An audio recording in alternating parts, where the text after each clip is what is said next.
Election commission में ये indelible ink ये स्टिक से लगाया जाता है और स्टेट इलेक्शन कमीशन में ये इंडेलिबल इंक मार्कर पेन के माध्यम से लगाया जाता है। अगर कोई मतदार इसको इंडेलिबल इंक निकालने की कोशिश करके या फिर किसी अन्य बहाने के माध्यम से वो अगर फिर से मतदान करने को आता है तो उसके ऊपर हम कार्रवाई करते हैं। This video is sponsored by Mahalakshmi Jewelers, Mannur Multi-Speciality Hospital, KBN University, Kebab Corner Restaurant and Banquets, Imran Silk House, Alchere Group of Institutions, and by Ideal with G.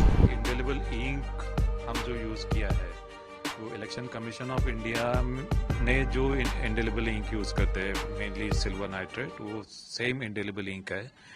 सिर्फ इलेक्शन कमीशन में ये indelible ink ये stick से लगाया जाता है और state election commission में ये इंडेलिबल इंक मार्कर पेन के माध्यम से लगाया जाता है। और ये मार्कर पेन के माध्यम से लगाए जाने का सिलसिला जो है स्टेट इलेक्शन कमीशन 2010-11 से यूज कर रहा है।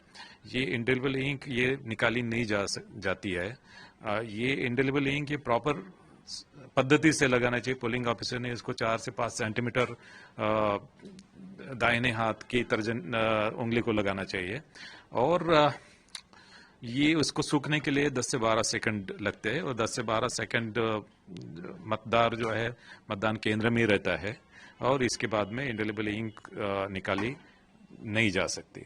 अगर कोई मतदार इसको इंडेलिबल इंक निकालने की कोशिश करके या फिर किसी अन्य बहाने के माध्यम से वो अगर फिर से मतदान करने को आता है तो उसके ऊपर हम कार्रवाई करते हैं। सर, कई सारे ऐसे विषय जानबूझ के सवाल की शंका उत्पन्न की जाती है, पाड़ू का विषय हो या प्रचार कब खत्म होगा, किस तरीके से होगा, तो ये सारी चीजें एक एक करके कहीं ना कहीं चुनाव आयोग को घेरने की कोशिश, उस पर क्या कहेंगे? नहीं, इंडेलिबल इंक के बारे में मैंने बताया है कि इंडेलिबल इंक एक्चुअली ये जो है वो सेम केमिकल का है और इसमें कोई डिफरेंट केमिकल नहीं है और मार्कर पेन के माध्यम से 2010-11 से इंडेलिबल इंक यूज करते हैं। और पाडू जो है पाडू 2004 से यूज कर रहे हैं और पाडू एक्चुअली काफी एक्सेप्शनल सर्कमस्टांसेस में यूज होता है। जब कंट्रोल यूनिट में अगर रिजल्ट दिखाई नहीं देता उसी केस में पाडू का उपयोग करते हैं और वो एक्चुअली एक मिरर डिस्प्ले है, उसको प्रिंटर ऑक्सिलरी डिस्प्ले यूनिट बोलते हैं और ये यूनिट कुछ नया नहीं है, 2004 से। और यहाँ पे मुंबई कॉरपोरेशन में जिस इलेक्ट्रॉनिक वोटिंग मशीन का यूज कर रहे हैं जिसको हम S3A मॉडल बोलते हैं, S3A मॉडल में पाडू अगर कंट्रोल यूनिट में डिस्प्ले अगर दिखाई नहीं देता तो वो पाडू के माध्यम से उसको देख सकते हैं, लेकिन मे बी 0.5% 1% केस में उसका उपयोग होगा। Sir, in a very brief, we'd like to know about the objections.